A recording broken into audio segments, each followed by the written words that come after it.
welcome to the Father Alchemist. This is a show about karma, surrender, and transformation.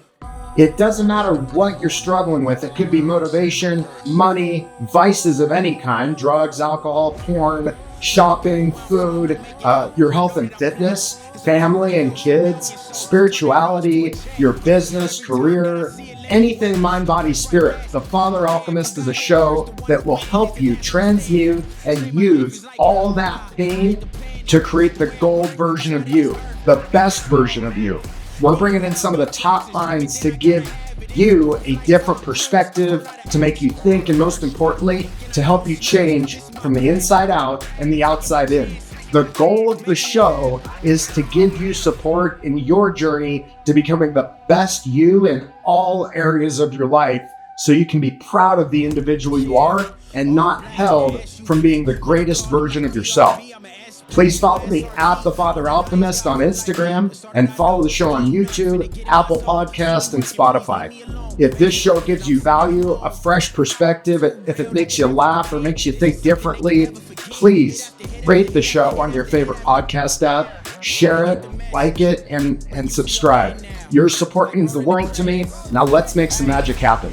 A lot of people where I'm from don't make it out. I know that I'm blessed. It's a few L's and millions, so turn that loss to a check. So what's up, dude? How are you? Good. I did not read a single question because I don't think it's appropriate. I want it to be non-rehearsed. I don't know what you're going to ask me. So here's the thing. I just want to roll. Okay, so I'm glad you're talking about this because I came up with a list of questions because initially I thought some people are going to want to have something to make them feel comfortable and prepared with. And so then I won't say who it is, but I was having a guest on and she's like, you didn't send me the questions yet. And it was like 2 days before she was supposed to come on. So she canceled and rescheduled. Okay. So some people want them, some people don't. Okay. I don't go off the questions anyway. Well, buddy, right? what's the name of this show? Unzipped. Okay. What does that mean to you? What it means to me is just letting down the masks and the armor and So if being I read real and if I read authentic. the 11 questions you sent me, is it really unzipped or is it rehearsed? It's a little rehearsed. So tell her that same thing. Hey, the reason it's called Unzipped, sweetheart, is because we're just going to get raw and real. She's coming back on. Yeah. Don't give her the questions. Yeah. I wouldn't. If it's unzipped, it's unzipped. You think I should get rid of them for everybody? I would. I didn't read them. I saw them. I saw them. I looked at them. I'm like, we're not going to get through 11 questions because we're going to go deep. Yeah. And we're going to get real. Yeah. You know what I mean? Yeah. So, dude, thanks for coming on, first of Absolutely. all. Honor. Listen, some people would say, arguably, you're one of the greatest minds in the mortgage industry. And I'd love for you to just share with the audience first, who Gavin Ekstrom is. Yeah, that's a great question. I never want to be labeled as just the mortgage industry guy because it's bigger than that for me. The quest is, the vision is, and where I want to go. The mortgage environment has just given me the platform to speak and to have some to have an audience that gives me respect. But I can meet the gentleman like I just met and gain his respect over time. And in our conversation today, we never spoke about a mortgage once, right? It was life lessons and experiences that we've had. So who am I? Well, first off, I'm a father of 6, husband, and leader. And I think I'm just a young boy that's figuring it all out every single day. And I feel like there's not a goal or a vision that's too big. Everything is a choice. I think everything boils down to 2 things: choice and discipline. The reason that people have more than what you and I have, if success means the big house, the fancy car, whatever success means to you, the reason they have it and you don't, maybe at that level, is a choice. And it's discipline. They were simply more disciplined to get to that. Now, life's not over. You have the opportunity to do it. As a matter of fact, not to talk about your last guest, but he simply said, I was making 238 phone calls a day. And I asked him, how many calls are you making now? And he said, I'm not making any calls. I don't have to. So he hit what he thought was the pinnacle of his goals to where he doesn't have to make the calls anymore. Does that make sense? And what did I say? I don't know if you heard it. I love getting on the phone. I still love it. It's Yeah. my favorite thing to do. It's my favorite thing to do because here's the thing. If the person answers, I have an opportunity to impact their life in a way just through a simple phone call that they weren't expecting, right? It's not a sales call. I'm just looking to build a relationship. One thing that I've always really admired about you is the ability to lead, but in a way where, from my own personal experience, I've never felt judged. I've always felt empowered. I've always felt supported by you. Yeah. And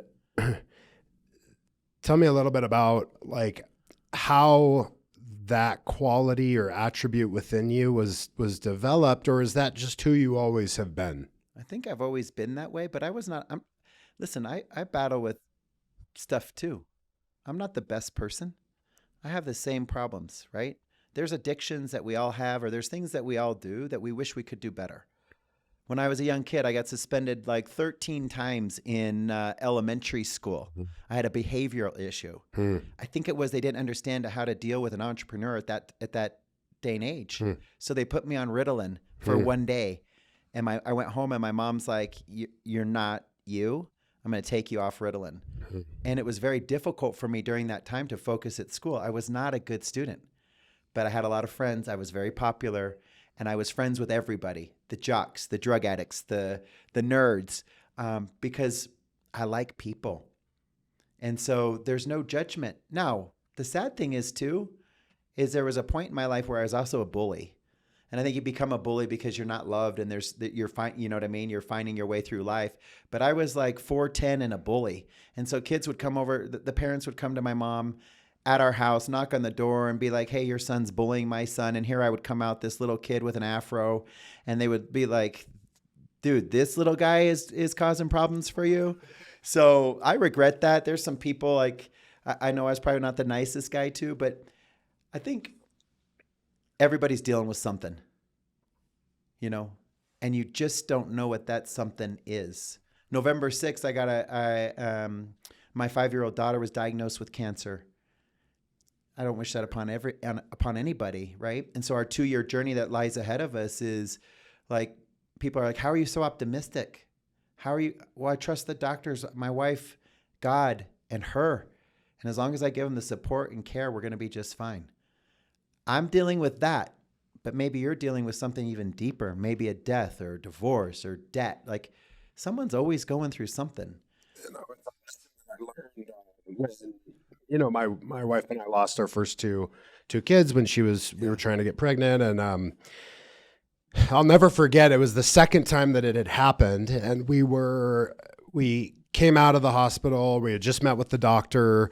And we're like, "Well, shit, we need to buy groceries." So we go to the store, and we're in the checkout line, and somebody was being really mean to like the other checker in the other line, right? Yeah. And after the fact, Sully was like, "It's crazy how here we are, we're in the grocery store buying groceries, and nobody has a clue what we just heard and what impact that is having on us right in this moment."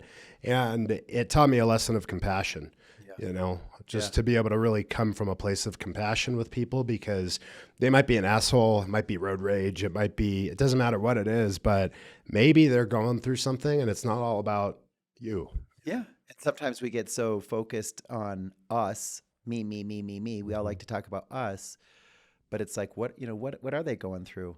And everybody's a little bit different. So I love the fact of, sending out what Ben Newman calls the unrequired text, the text of just, "Hey, I'm thinking of you." And you ever done that? And the person's like, "Dude, that is so weird because I was just thinking of you too." So when that comes to mind, right? When that comes to your mind, do it. Send the text out, make the phone call. I was thinking the other day, I hadn't talked to my dad in a long time. I didn't have the best relationship with my dad growing up. I'm not who I am without him. So I'm writing his birthday card to him. I'm like, "Dad, I know that you're proud of me, but I'm also proud of you. And here's why I'm proud of you." Right? here's what you've instilled in me. Why do I work out all the time? I remember watching my dad bench press, and I'm like, I want to be that. I want to do that. Now, he's no Arnold Schwarzenegger, but that instilled in me. Guess who else likes to work out now? My kiddos. They're like, Dad, I want to train. I want to train. You know, so, and I always tell you this, just kind of just to veer from that for a minute. People are always watching you. And I never want to be the person that's sitting here with all these skeletons. That's not true, right? I want to be the same person that I'm looking you in the eyes saying, this is what you see is what you get. And then not turning around and being like, hey, let's party. You know, I still like to have fun, right? But anyone who knows me or sees me can figure that part out. But I'm a damn good parent. The one thing that I've been doing a lot lately is when my kids do something that I am proud of, I don't just call them and say, hey, I'm proud of you. Hey, I'm proud of you for doing this, and here's why. So Amber and I were out visiting some friends in San Diego, and we're in the Uber, and I'm talking to London, and I always put him on speaker. I'm talking to him, and we're chit-chatting, and I tell you, hey, London, I'm really proud of you. Here's what I'm so proud of you. This is a kid that in his first formative years of playing soccer could not get off the bench, right? And he just gets an invite to go play in Barcelona. And so I'm like, proud of you, because at times when you didn't even love soccer, you found a way to fall in love with a game that I know nothing about. Super dedicated. I don't have to ask you to go out, and because we see him on the ring camera going out and taking his shots in the snow and just having that level of dedication.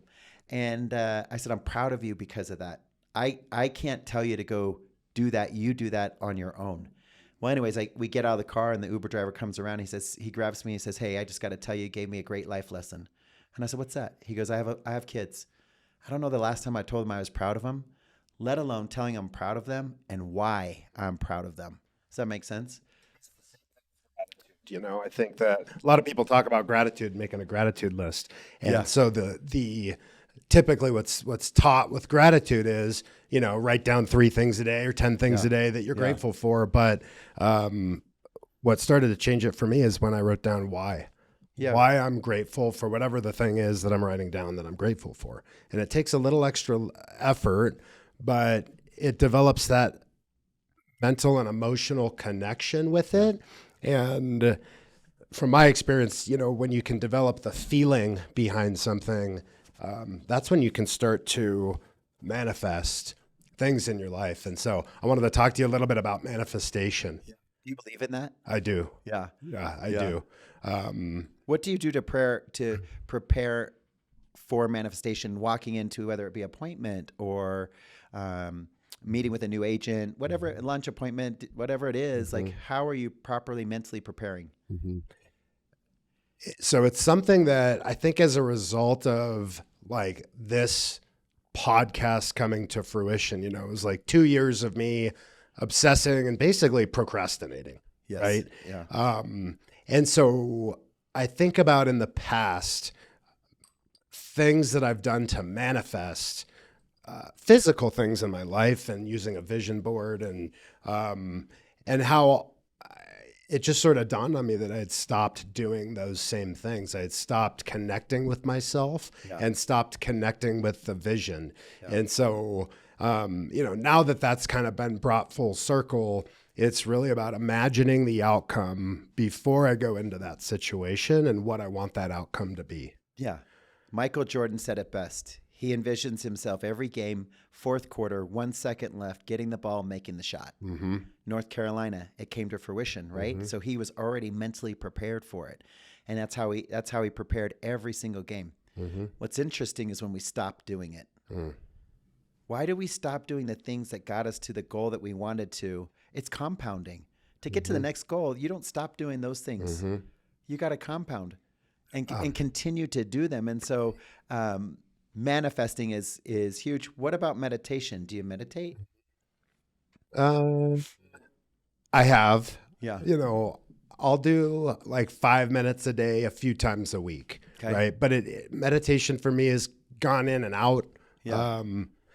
You know, and there's nothing I can say bad about it. Every time I do it, there's a book that I read years ago by this guy, Dan Harris. He was a newscaster and he had a total freak out live on air. Wow. And And I mean, he was doing cocaine, so that was one reason why that happened, right? Yeah. But from that experience, he started to dive into the world of meditation. And so he wrote this book called 10% Happier. And it's a good way to describe it for me. It's something that's subtle, but anytime I do it and do it with consistency, I just notice things are a little bit better. And it gives me the opportunity to receive instead of just, and I think in sales and the business that we're in, we're go, go, go, we're talking, there's a lot of output.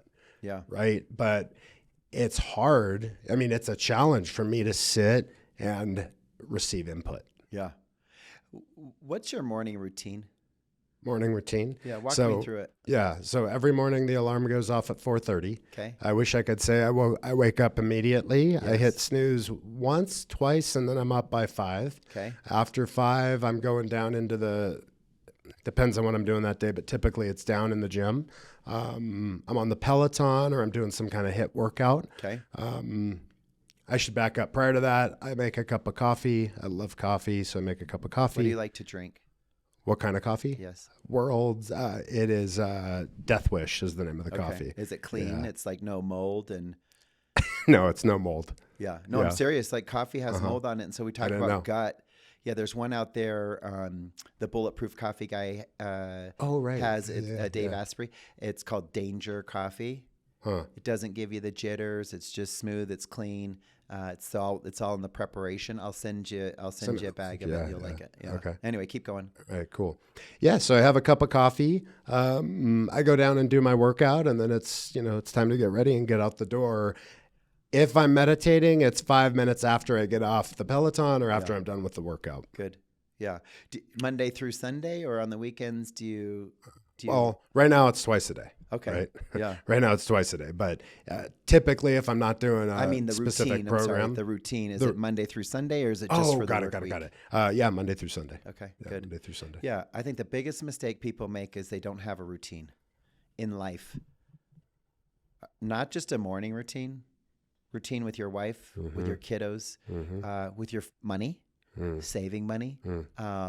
Even to the point, like you guys are gonna be like, seriously? Yeah. When you get your cars washed or you have somebody come wash your car, whatever your like, I don't own a lawnmower. I would never be very good at it. And so, yeah, there's a routine when they come mow the lawn. It's like Wednesday, right? Every week there's a routine when the cleaning lady comes and cleans the house.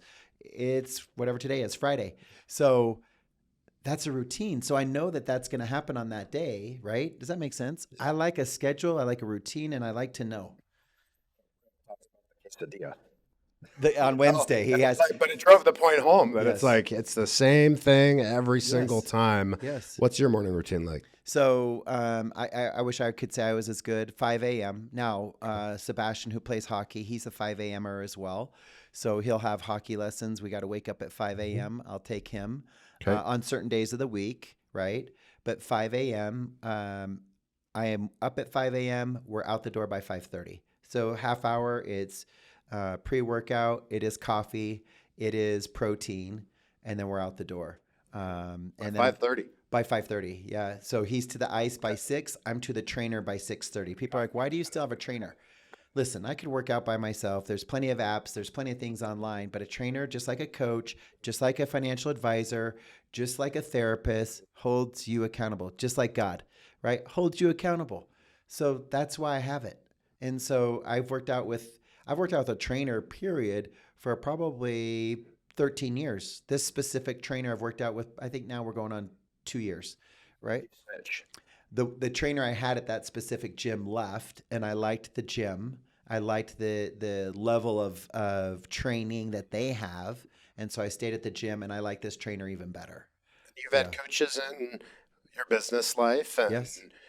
Some of the we've best. Talked about, therapy as well. Talk a little bit about that. The therapy side of it? Therapy and also business. Yeah, so let's start with the easier one, therapy. So yeah, I mean, listen, therapists are tough, right? Because sometimes you go into therapy and you're like, my wife and I would go to therapy together, walking in, loving each other, coming out being like, we hate you. I hate you, And Did you always want to go to therapy, or was it a fight for you?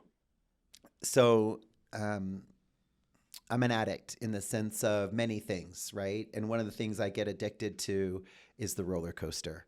I don't know why I do it, but we go through these really highs, and then we never go through like really low lows. But all Amber wants is time, attention, be present, let her know that I consistently love her, right? And sometimes I fail at those little things. I'm not perfect, right? And so we went to therapy to figure it out. The therapist at times would just say, guys, there's nothing I can do. You guys are good. These are just normacies of a relationship. But I like everything at a 10. And she likes everything at a 10. So when you've got two people that are running at these expectations, it's really hard to please both sides to the level of what they want. He said, honey, go out, conquer the world, but be home by 5 o'clock. Yeah. Right? Yeah. So my wife has a very similar, she probably never listened to Jim Rohn, but she said, be home by 6:30. Sweetheart, if you're home by 6:30, anything goes. Anything. Okay. Yeah. Sometimes I show up at 6:31 and she's like, sorry. As a matter of fact, dinner's already cleaned up. The kids are already not going to be able to play with you. And we're actually going to bed early. Like she would, but the thing that I would fail at is just simply making a phone call. Not at 6:30 telling her I'm going to be late, but calling her at 5:30 saying, hey, it looks like I'm going to be a little bit behind. So I do my best to get home at 6:30. And sometimes when I come home at 5:30, she's like, what are you doing here? You know what I mean? It's like, so. Withdrawals. Yes. Sharing that with me, thinking, God, that's brilliant. But when you made a comment earlier about how I don't want to just be known as somebody in the mortgage industry, Yeah. and I don't think of you that way. It's just you've accomplished a lot of phenomenal success in the mortgage industry, and it's exciting to see where things are going for you and what is to come. And I think anybody that knows you would say that you're going to be super successful, whatever you do. Yeah. I remember asking you a long time ago, like, hey, if you were to start another company, what do you think it would be? Yeah. And I don't know if you remember, but at the time you said maybe a gym. Yeah. Gosh, what was I going to call it? It'll come to me. But I'm very big on health, nutrition, peptide therapy, and red light therapy, sauna. I have all that at home. I'm big on it. Cryo. Cold plunge? Cold plunge. Cold plunge. Yeah. Is that right? So I'm big on all of it. I think at some point you should do it. I want to live to, my number's 120, but a healthy 120. And so I'm doing all the things to get to that. The cool thing about that too is my kids are seeing all those things that I'm doing as well. And so they do it. My son, if he gets hurt at a soccer game or they'll sauna, they'll red light. I think it's just great to have access to that, right? We're very blessed. Back to the business side of coaching, right? One of my best coaches that I've ever had in my life was Rick Ruby, phenomenal core coach. But I feel like at some point, the race you want to run is a little bit different. So I've had some great coaches inside the core, and that's kind of what I knew. Ben Newman's coached me a little bit on the side, and now I'm really excited to take everything that I've learned. We've partnered with some great coaches to come on this journey with us. And we had our first event last August, Impact 23. We did kind of a soft launch to see if we'd have people that'd be interested in going on this coaching journey. We had, 650 in the audience, about 114 said they'd be interested. You went to the event? That was phenomenal. Yeah. Well, was that your first event you ever threw? Very first. Okay. Yeah. Dude, fantastic. Yeah. Like it was, shout out to everybody involved in that event. Like you threw an amazing event. You don't pull that off without having everybody understanding your vision of what this should look like. And my vision was, hey, let's just make it feel and look like a corporate rave. And I think we pulled it off. But, I think the biggest accolade that we got at that event was backstage. I was speaking to Ed Milet, explaining to him why I selected him to come speak at this event. And I said, Ed, I listen to you every Tuesday now, every Tuesday and Thursday. I said, the only way I was ever going to meet you is if I hired you. And so he showed up. It was great. He said, I cannot believe this is your first event. Here's some things I would do different. And if you need any extra help, just call me. And so just to know that we have him in our corner, now he's $200,000 to speak. It's crazy how much these individuals make, but we're really excited to take this idea different than any other coaching program you've ever been a part of or seen, and bring it to market. And so you'll start to see, beginning in April, announcement of who the coaches are, what the platform's going to look like. And then it is September, I think, 12th and 13th, Austin, Texas. Don't quote me on the date, but Austin, Texas will have Impact 24 and we'll launch the actual coaching program. So super excited. We've hired Jesse Etzler to come and speak and Ben Newman. So I can tell you that much. But just really excited. Thank you. Yeah, absolutely. And I hope that you'll be there. And one day I hope that you're on stage with us coaching, because you have all the attributes to be a coach, right? There's not a doubt in my mind one day you're going to be on that stage with us. Yeah. I've never been. So. Okay, good. So we'll go have some fun. So fun. I'm going to go back to something for a second, because, you talked about the only way I'm going to meet you is if I hire you. Yeah. And, I think if you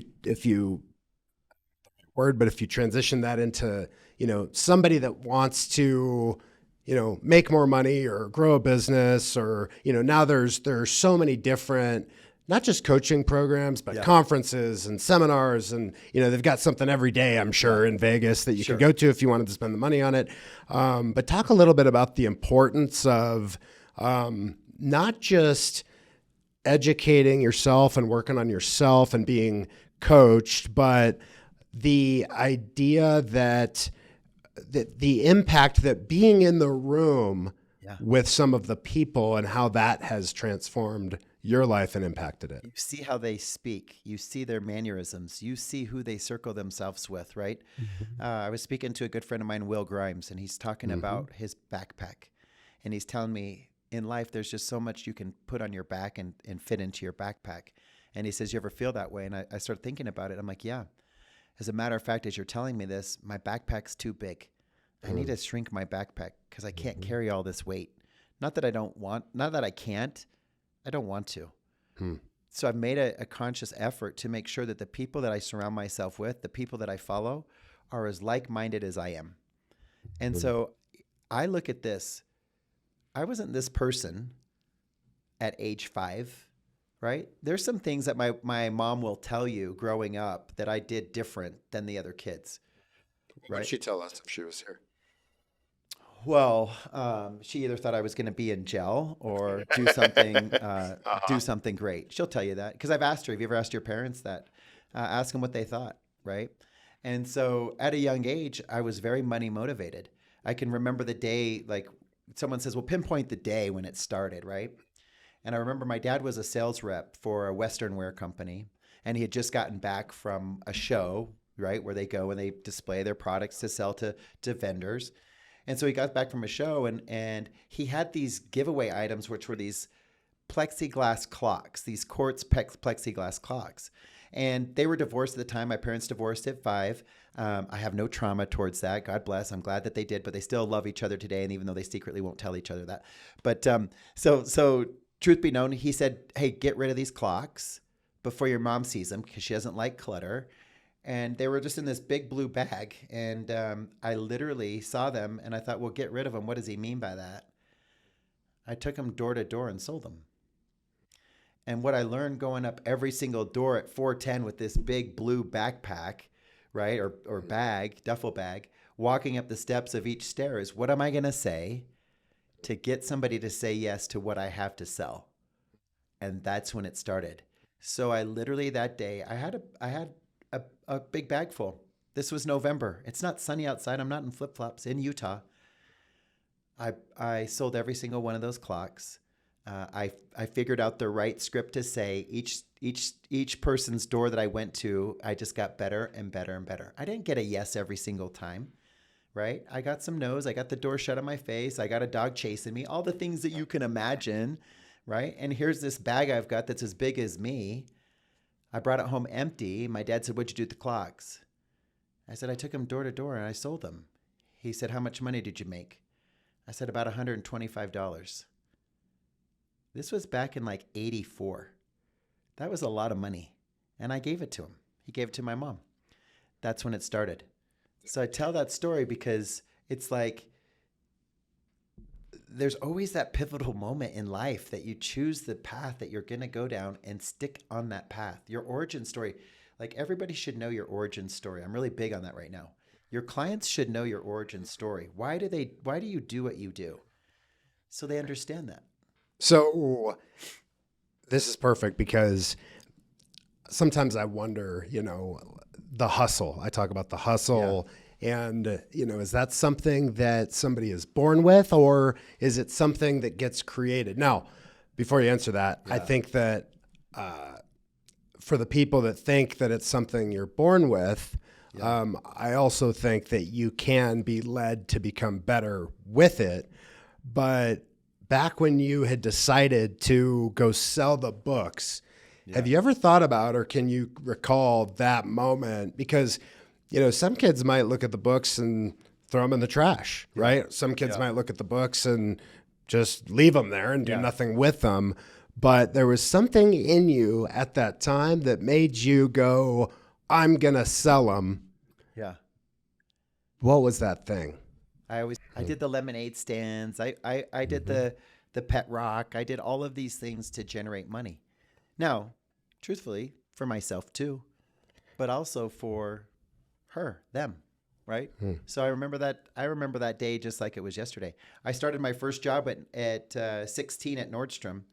And I remember the first vacation I was ever going to take at 16. We had never taken we took some Disneyland trips, but I've never gone with my mom and my brothers on a vacation. We were going to Reno, Nevada, because my brother just moved to Reno.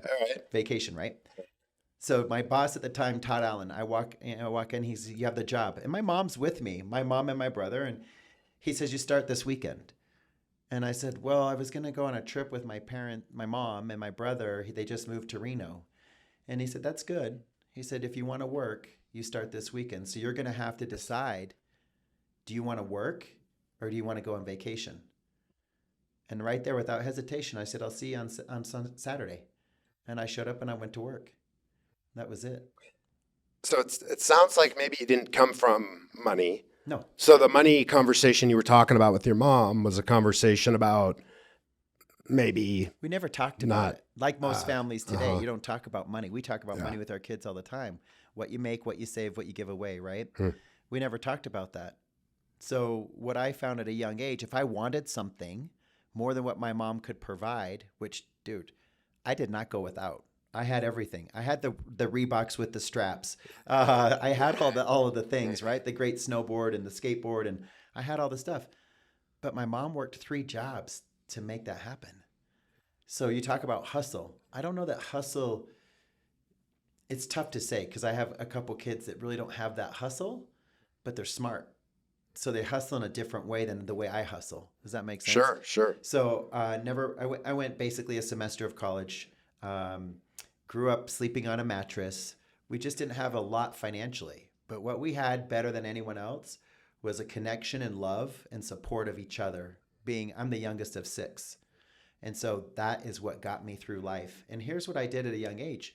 As I saw my older brothers and sisters, I took a little bit of them and said, I like that about him. I like that about him. I like that about her. I like that about him. I like that about her. With outside influences, that's who I am today. Does that make sense? Like I watched them. I watched the way that they worked. But the number one mentor and person in my life was my mom. I watched her work these 3 jobs like tirelessly, right? Nonstop. And they weren't like high-paying jobs. And she did it to the best of her ability. She still works today. It's crazy. And volunteers, doesn't have the jobs, but she wins awards for like the best volunteer in Utah at these certain venues that she volunteers at. I'm like, when does it stop? And she's like, if I slow down, I might die. I don't want to die. Okay. So it sounds like you took like what you thought were the good qualities of your family growing up and somehow figured out a way to apply it to your life and kind of what you wanted out of it. Yeah. I'm very visual. Mm-hmm. What do I want my life to look like? What do I want? And just go get it. Mm-hmm. So I believe in vision boards, but I think the biggest mistake on a vision board, it's how cute. You got the pictures, but what's it going to take to get that? What's the lifestyle? in our industry doing loans, it's really simple to figure that out. Because think about this. We know what we make per transaction. We know how many leads, what we convert at. So we know how many leads we're going to need to make that money, right? We know based on leads how many leads an agent is worth per lead, right? An average agent in today's market's worth 3 leads a month. That's it, right? So if I know the math and I know what it's going to take to fund that lifestyle, then I know what work I need to do to make that happen. Does that make sense? So that, like, I consistently do that to help me understand where I need to go. So when I think of somebody's full potential, it's really limitless in my personal opinion, but where do you feel like your full potential is for you? And then there's a second part to that question. You talked about Michael Jordan, and Michael Jordan, if you've watched The Last Dance, he talks about how he had this chip on his shoulder from his father, and that used to drive him, right? Because he wanted to basically say, fuck you, and like, look at the success that I've created. And then he became, Michael Jordan. It was like beyond reproach, and nobody could say he wasn't successful. And he had to reinvent himself and recreate the chip on his shoulder. Talk to us a little bit about your version of that. And how you've done that. Well, the best part about Last Dance is I lived it. I was there. I walked out of those games with Michael Jordan several times, just simply asking him for an autograph. And he wouldn't sign my basketball, but he'd say, ask me some questions, I'll walk with you. I had the opportunity to get close with a few of the jazz players during that year. So I had basically season tickets through them, and they all know each other. So smoked cigars with Dennis Rodman, like, I've got stories for that. That's a whole another night. But I got to walk with Michael. And Michael said, I'm not going to sign your autograph, but you can ask me some questions. I don't remember quite the questions I asked, but Michael said, you ask good questions. How old are you? I was like 22 at the time, 23. So I lived that. I saw that. I saw the look in his eyes. He had that killer instinct, right? Now when I watch professional sports, I'm like, it's not there. He doesn't have that killer look, right? And so it's like, how do you transition that into business to today?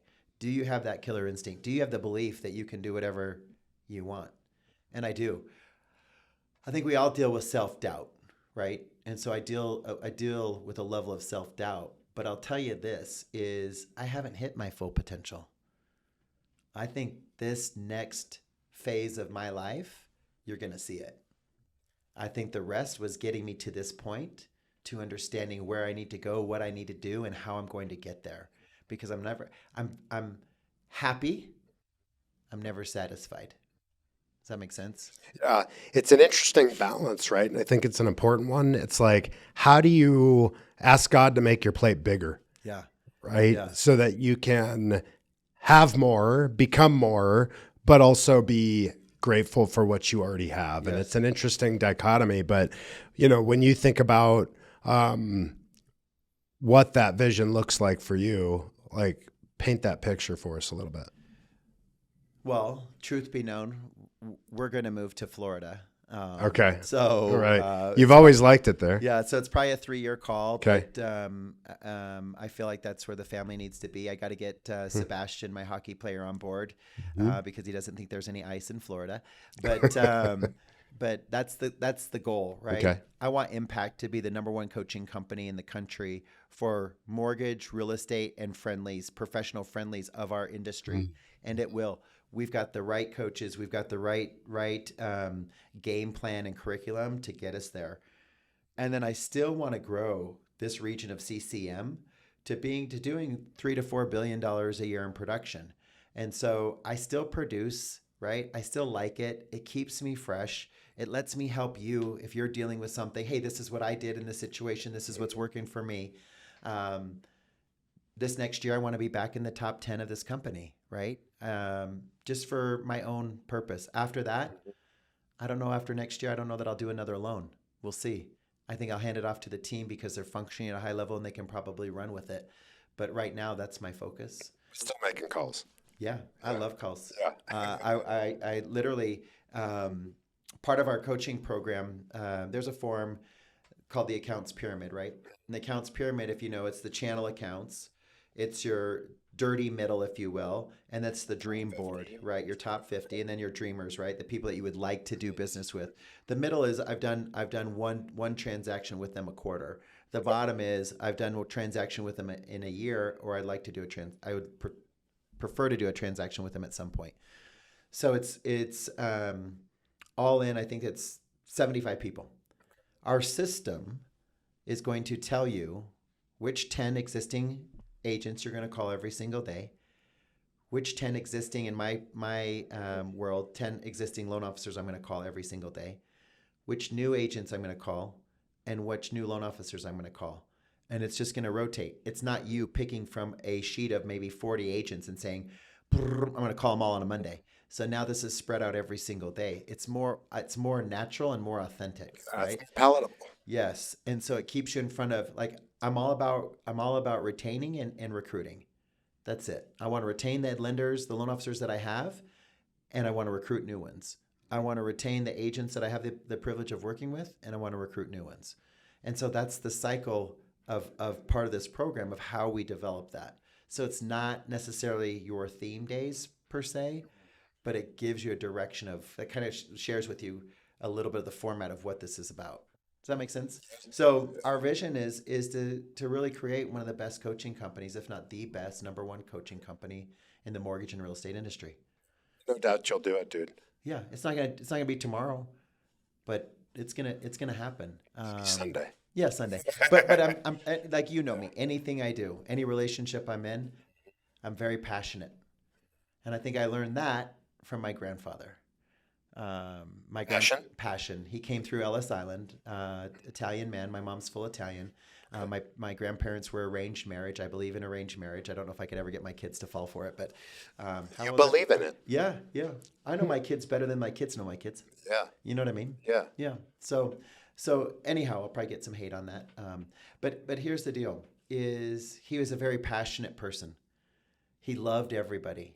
He was a people person. He told me at a young age, I remember him telling me this. I said, "What, Grandpa, why do you kiss or hug every waitress that serves you?" He was the most charismatic man you ever met. Like he said, it's a goal. Every time I sit down, I either want to get a kiss or a hug. So young age, I'm watching that, right? Kiss just on the cheek, not like, kiss or hug. He got it 90% of the time, one or the other. I don't do that today, but I do make sure that I make a connection with that waiter or waitress. I was going to say, what an amazing thing to latch onto and catch as a kid growing up. Maybe not applied in that same way, but being able to like later apply that to business, right? How do I get this person to like me? Yeah. We're sitting and trust me. in Cleveland, a very fancy restaurant, sitting with two recruits. And they bring out this dessert, and it's this gold bar. We're in this old bank. It's called the Marble Room. It's a great restaurant if you're ever in Cleveland. And they bring out a safety deposit box, and inside the safety deposit box is the dessert, and the dessert's called a gold bar. And so I see the table across. What was that? What is it made out of? Why is it in that box? And the waiter's telling him everything about it. I just picked it up and went over there and said, "Here's what it is. Take a look, ladies.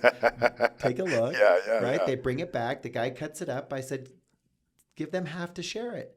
And the lady said, "That's the nicest thing. It's my birthday. And now we don't have to buy dessert. Thank you so much." And this is an expensive restaurant. They could easily afford dessert, right? Yeah. You think 10 years from now when they're back at that restaurant, old ladies all together, you say, "Remember that time, that little boy?" Yeah, they're going to remember that. I think there's something to be said about putting yourself out there, right? Whether it's a gesture without expecting anything in return, or it's just to challenge yourself because it is intentional with a sale, right? Yeah. You talked about something earlier. You were talking about belief, and I think the more I've thought about that word and that idea, I think it's really the beginning of everything. And what would you say to the person that if you were to rewind 20 years ago for yourself, Yeah. right, where, you didn't have what you have today. You weren't the person that you are now. Yeah. And maybe you lacked some belief at the time. Maybe you didn't, but for the person that does lack belief, they're in a place that they're scared. They don't know how they're going to get out of it. Yeah. They're barely able to pay their bills. What do you say to that person? How can that person get out of that situation? Doing the uncomfortable, doing what I do, what other people don't want to do, even still today, right? I do what other people are afraid or procrastinate doing. I'm just going to go for it. Does that make sense? And so if you have that belief that if all I have to do is what other people are not willing to do, I'm going to be successful. I sold clocks at a young age, right? I was probably 10 or 11. When I got my license, well, back then you didn't have to be licensed, but when I got employed in the mortgage industry at 19, Bob Parks, the gentleman who hired me, I showed up day one and he said, everybody in here has a lender. You're not it. And I'm like, okay. All of the businesses out there. He pointed to apartment complex. So I did what I knew I could do to get in front of people. I went door to door, knocked on the door. Home prices are great. Interest rates are low. When do you plan on buying? Damned if every third or fourth house didn't invite me in. It was handwritten application, white, pink, yellow, right? Press hard, carbon copy. I didn't have the best handwriting. I showed up at the end of the day. I went to Bob and I said, you were right. All the business is in there. I got 10 applications. He wanted to call me stupid, but what he was meaning is if you believe it, the world can be your oyster. The world will give you what you give it in return. I used to say that about the mortgage industry. It's a great industry. What you put in, you'll get back in return tenfold. It's not the mortgage industry. That's life. It's everything. It's everything. Yeah. Open the door for the lady, right? Like I'm walking into the gym. I see a group of ladies. They're a little bit out of the way. I hold the door and wait. And they're like, don't rush. I'll be here all day. Take your time. And then they walk in. I say something nice to them. I say, I could follow you around the rest of the day if you think that would help. Right? I make sure I open the door for Amber when we go on a date because she should expect it. And the boys are watching. I dropped my son off last night to take my son and his girlfriend home. And, he's newly girlfriend, 15 years old, whatever. I pull up to the house to drop him off. I watch my son. He gets out of the car, walks her to the door like a gentleman, gets back in the car. I said, good job, buddy. Yeah, they're watching, right? So going back to belief, I don't think you have to see it to believe it. I think you have to manifest it, mentally want it to go after it. At 11, I didn't see all this stuff. You know what I mean? I didn't see this success. But I go back through the yearbook in junior high and it said most likely to become important. And there was my name. So I wasn't a good student. So it's like those building blocks. Well, if these kids all thought I was going to be important, then I better start figuring that shit out. And I'll never forget, I was doing this PSY seminar class. It was a 7-day retreat. And the lady, Kathy, there's a room of about 100 people. And we're talking about leadership, right? And this was like day 5 of 7. They said, hey, we're talking about leadership and let's do this exercise. By now, you know everybody in the room somewhat well. They've all publicly spoke. You've seen them on the rope course, all of the things. Write down your top three leaders in this room. And so boom, boom, boom, boom, boom. Kathy says, Gavin, stand up. Who are your top 3? Greg, Sarah, Chris, right? She looks at me cockeyed and said, you just don't see it, do you? I said, what? She said, who had Gavin on their top 3 stand up? And there was probably about 95% of the room stood up. She said, stay standing. Who had him number 2? Stay standing, right? And who had him number 1?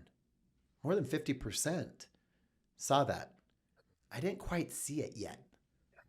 And so that was one of those pivotal moments where I'm like, okay, other people see this leadership quality that I need to go and explore further. And so I started down that journey of understanding self-development and leadership and how it makes a difference, how it makes me feel, but those that I get to work with, those that I get to come in contact with, how can I leave a positive impact on them? You know, I saw this clip. I think it was on YouTube or maybe it was Instagram, but it was like a spliced clip of a bunch of famous people we all know. It was like, you know, it was like Warren Buffett. It was Oprah Winfrey. It was any big name that you could imagine was in this spliced clip. And the message was about investing in yourself. Yeah. Talk to us a little bit about your belief in investing in yourself. And also, I'd love to know how health plays a role in your financial success as well. Yeah. If I can't get up every single day, if I can't run as hard as I want to run, there's a problem. Not only for me, for you in the region, like those people that rely on me to lead, there's a problem. So health, if my mind's not right and my body's not right, it's not going to be a good day. So I work on that consistently, right? And I feel better. And I'm an addict. So guess what I'm addicted to? Going to the gym. I don't like it, right? My gym's closed. My house has no power. I go to Lifetime, it's shut down. I'm like, well, okay, I just do jumping jacks in my bathroom and push-ups and sit-ups because everyone's kind of there and probably thinks I'm weird because I'm doing it in the dark. It is what it is. I got to get something because it fuels this. The gym for me is mental therapy, right? So back to self-development. No one's going to do it for me. If I don't do it, who's going to do it? If no one's going to, you know what I mean? And there's no magic pill. And I've seen those that don't and those that do, and that's a choice. So I'm like, I don't want to be like that. I want to be more like this. You have a ton of similar thinking to the previous guest that was here. Yeah. Talking about constantly putting yourself in hard situations, remembering what that was like. He was talking about journaling back when he was making, 100 to 300 calls a day and what that experience was like. And,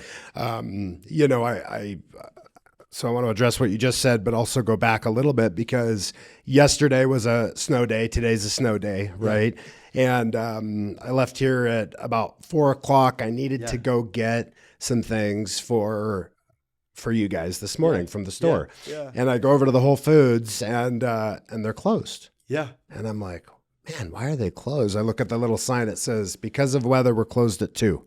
And then I start looking around. I'm like, oh, yeah, there are no cars in the parking lot. Then I go to another store that was close by. Same thing. They were closed as well. And, because we're doing the 75 hard thing, Soli and I were talking about it last night where it's like you go from like, man, that is, justifying everything. I don't want to do this. 2 workouts a day. Oh my gosh. And what about when it does snow? And you hear comments from people like the guy who came up with that product or program probably didn't make it for the people in Colorado. And I'm like, man, sounds like excuses. I know. Well, and I had a lot of those excuses, right? As I was thinking about doing it. But then what happened for us is, then we started doing it, and now today's day 60, and we're walking in the snow. Last night, there's a foot of snow, and we're going through it.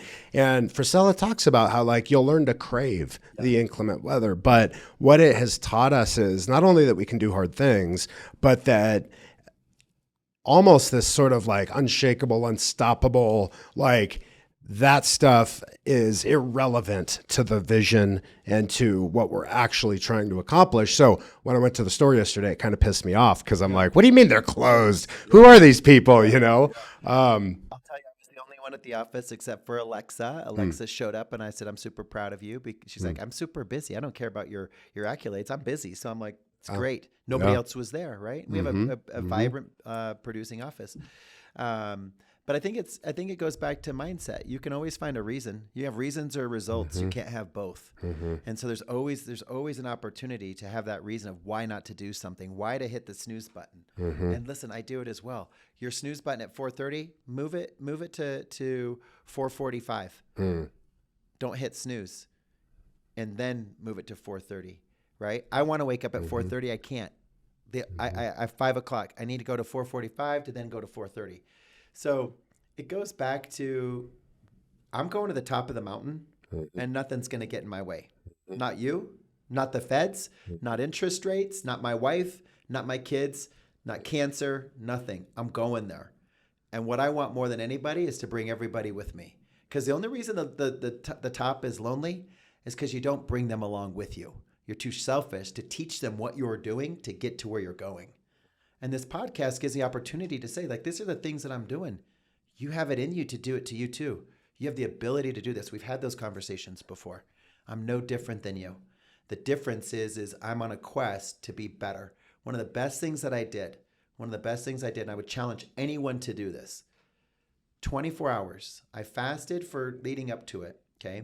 So this was on Saturday. I started fasting. So Sunday by 8 p.m., my fast would have been done for 24 hours. Okay. During my fast, I drove up to Winter Park to stay at our mountain house. When I pulled in, I call it checking in. I called my wife. I said, I love you. Yeah. I'm not going to talk to you or the kids 24 hours. I'm not going to talk to anybody. No phone, no TV, no computer, no car. Just my book, my body, my mind. And literally I sat there. I was about to die because I needed to eat, right? I don't like to fast. So 8 o'clock I ate. By 9:30 I was in bed.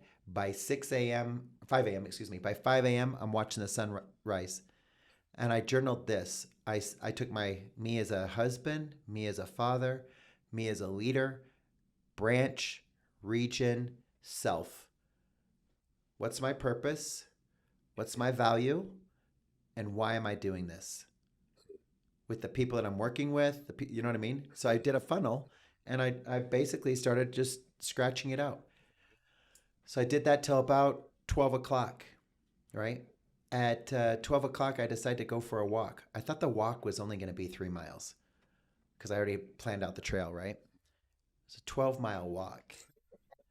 No phone, no water, no communication, just in thought, walking. I remember seeing a Hubba Bubba wrapper, and it took me back to when I was a kid.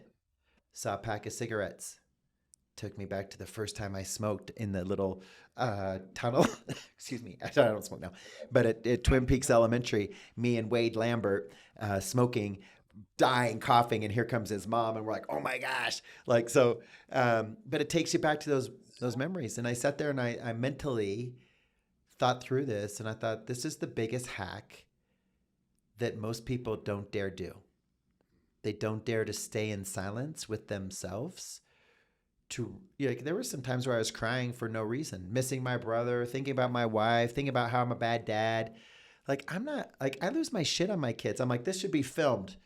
But then I'm like, well, maybe I'll go to, they'll call the people who come and take your kids away. Yeah. So I'm like, no, but some of this stuff, I'm like, it probably should be recorded so people can see it. And I'm like, am I the only one that loses my mind like this? But this little kid, you know what I mean? Yeah. So there was a lot of emotion there, but there was so much reward. And I felt like I was taller, I was lighter, and I was more focused than ever before. Never. You know, and I want to stay on this for a second because I think that, especially now, right? Like if you think about technology and how far it has come in such a short period of time, and then you start thinking about like, well, shit, like where are we going to be even in 5 years? And in 10 years, you've got Musk creating chips to implant into your brain and and so I think we're society now and where it's just instant gratification, right? People want results immediately. It's like, think about it. Like, remember the TV dinners, TV dinner, 60 seconds and you're standing there like it's still taking too long, right? And you're on an airplane and the little ding for the seatbelts, everybody stands up right away, but then they're standing for another 10 minutes while people get off the plane, unless you're in first class, then of course you're getting off the plane a little sooner. But we're so distracted, and I've shared this with you, but for about a year and a half, I was obsessing on content and watching, and not just watching for the sake of watching. I was watching because I was curious about like positioning and like, why are these, why is somebody like an Ed Milet, who's worth hundreds of millions of dollars, doing this, and many others, right? But then I heard my buddies in the Arte Syndicate with him and with Andy Frisella, and he was talking about how I think Goggins was on that call that particular day, and this is before like Ed and Andy show up, so everyone's kind of like chit chatting on the call and like talking about like, oh dude, do you follow this guy, or have you read this book, and then they're like, what about you, Goggins? Like, who do you follow, or who do you pay attention to? And he's like, I listen to my fucking self. And when my buddy was sharing the story with me, I kind of laughed about it. But then later on that night, I'm like, dude, like I needed to hear that at that time, because I knew I was in a place where I was just like so absorbed with shit and so distracted by stuff. And it made a huge difference in my life, because I shut everything off and literally went nothing. It was like nothing for about a month. And from that, a lot of the stuff I'm doing now was born through that. It was through that silence. It was through that input. And it was just a valuable lesson that I learned. It sounds like it was for you too. I was to the point of breaking for the first time in my life. I was the point to where I was going to do something stupid, not suicide or anything stupid like that, but it was because I just I wasn't where I wanted to be. I didn't have what I wanted, what I felt that I needed to give the world, right? And that's truthfully where we started identifying the vision of impact and why the mission of impact was so important, right? But I was literally to the point where I told my wife, if I don't do this, I'm going to have a breakdown. Something's going to happen. I'm going to regret it. And I got to go. It was tough. Like 6 kids, like I'm a very involved parent, and I don't ever want my wife to parent alone, but to leave for a day is still, she actually likes me, so she wants to keep me around. But I was to that point. I needed to do something different. I needed to figure out, what does the next phase of my life, my wife says I was having a midlife crisis. I don't believe in that. But what does the next phase of my journey look like? And am I too late? And I think, no, I'm just at the right time. But back to your thing about self is, I really don't pay a lot of attention to what other people are doing or saying. I don't get on social. I have a team that helps me with social media, but I don't like to catch myself scrolling. And do I scroll a little bit? Yeah. But it's noise, right? I think social gets a lot of people to say, hey, why don't I have that? Why am I not doing that? Why, you know what I mean? And it's like, it gives everybody the opportunity to be the $30,000 a year millionaire, or look and feel like it, or speak to something that they truly don't know, right? I'm learning this stuff. I'm not speaking on anything that I don't know 100% or I can't withstand the time, right? That's it. I think teen suicide is up over 30%. I learned a lot about that because I have a very close friend of mine whose daughter tried to commit suicide. Yeah. And this was a couple years ago, and he was willing to share a lot of that experience with me. And he told me that at the hospital, they didn't even have room for her. Yeah. They had to move her to a different location because that floor or whatever where they have these patients that have tried to kill themselves was full. Yeah. And they say that most teenage females that try to kill themselves are unsuccessful, because the majority of them do it with pills. Yeah. They say that most male attempts are successful, and they typically do it with a gun. Right. And I think that, social media, there are amazing things that people are doing with it. And then there's sort of this dark side that nobody really talks about. Yeah. Everything's kind of turned into this highlight reel, which I love. I love nice things. That I love nice things, right? But to see suicide is up, and to see that depression, anxiety, it for the first time in my life, dude, I believe I have identified my purpose. And prior to it, I never wanted to admit that I was driven. Not that I didn't want to admit that I was driven by money, but like money has always been something that I've struggled with as far as worthiness around it. Yeah. Right. But once I realized that there is a whole generation of kids out there, now that I have a couple young kids, it really changed things for me. And that's really what the show's about, dude. And I think there's a lot to be said there, right? I think we got to be better parents. We can't parent the same way that our parents parented us.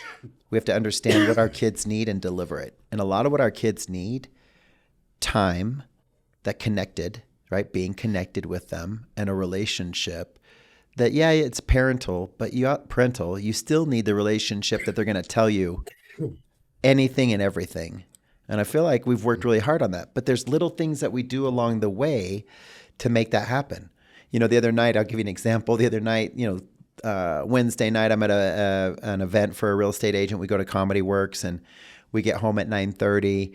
Sebastian's school's canceled, so all of his little hockey buddies, 3 of his little hockey buddies, are staying the night. I show up at 9:30. I'm exhausted. It's been a hell of a week, right? Dad, would you take us to Dave & Buster's? I'm like, yeah, I'll take you. Till 12:30 on a work night. I'm telling him I have to work tomorrow. Okay, but can we stop on the grocery store on the way home or the gas station? I'm like, sure. Well, okay, bad parent move. Sorry. They're like, can we get a Celsius? I'm like, sure. Can't drink it till tomorrow. Yeah. I hear it open in the car. They like chug it. And I'm like, did you guys just drink that? And they're like, yeah. Dude, I got a text from him at 4:30 in the morning. Dad, can we get into the pool? I'm like, buddy, go to bed. Another time, we were in Austria for our former nanny's wedding. We had some drinks. We come home. It's midnight. I'm not ready to go to bed. And London's awake. And I said, hey, do you want to go get pizza and watch the sunrise? And he's like, what? And I said, yeah, come with me. We'll go get pizza.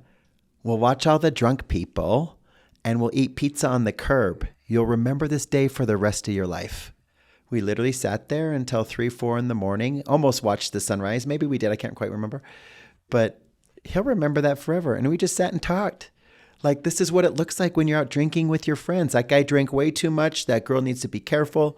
And we're just sitting on the curb eating pizza. People would walk by and I'd hear him, is that your son? Yeah.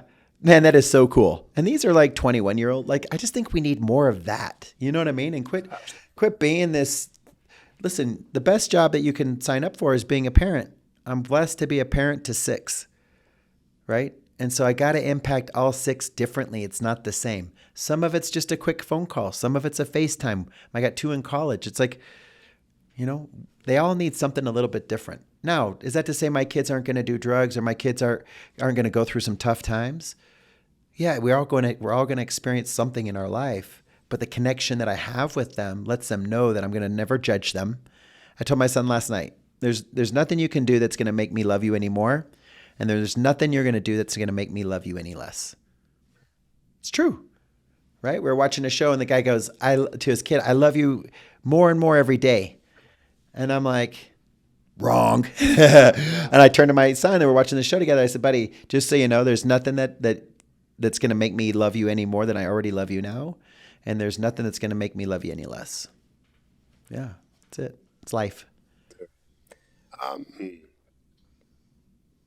love you, dude. I love you too. I appreciate you for coming on the show. And I want to say something to that. Yeah. So we talk on the phone, right? Yeah. And when we hang out, hey, love you, bro, right? Yeah. My kids, I tell you, they watch this stuff. They watch you. Dad, why do you tell them that you love them? Because I do. But he's a guy.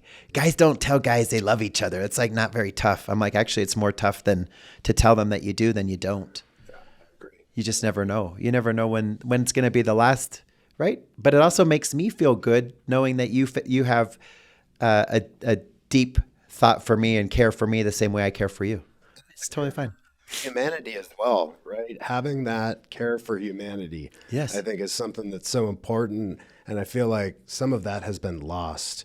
And last thing I want to ask you is, you know, I know how driven you are. Yeah. I know what you're in the process of building, and I don't know the extent of the vision. Yeah. I look forward to hearing more about the extent of the vision, but I can imagine. And with as driven as you are, and you use the word addict a couple of times, you know, you have 6 kids, you have an amazing wife, you're traveling often, you know, and I think some people would look at that and they would say, you know, I don't have any energy because of you kids, right? Yeah. And then somebody else would say, it's because of you kids I have to have a lot of energy, or it's because of you kids that I have to have a lot of money. Yeah. And there's 2 different perspectives. And one thing that every time I talk to you, I'm so impressed with how you frame everything. Yeah. And I think it's a skill set of mastery. Thank you. And it's something that I'm working on and I'm focused on. And, but how have you developed that ability? Do you consciously practice it in some way?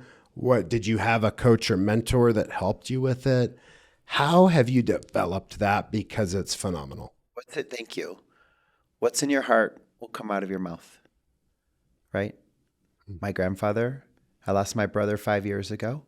My mom, I have a big heart, right? My daughter going through what she's going through now. And I just speak what's on my mind. I think so many people are so reserved to like we talked earlier. I said, hey, buddy, I know you sent me a list of questions. I didn't read them, not disrespecting you. I don't want to be pre-thinking of what you're going to ask me next. And then we talked about the title of the show is Unzipped.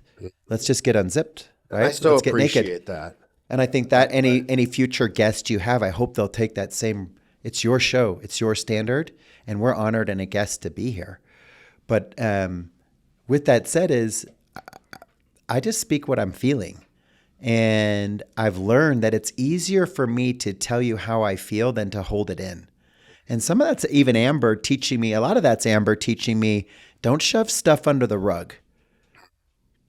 Get it taken care of and then move on. And Rick, get in, get it done, get out, right? Never go to bed. If we have a disagreement, I cannot go to bed without clearing that up.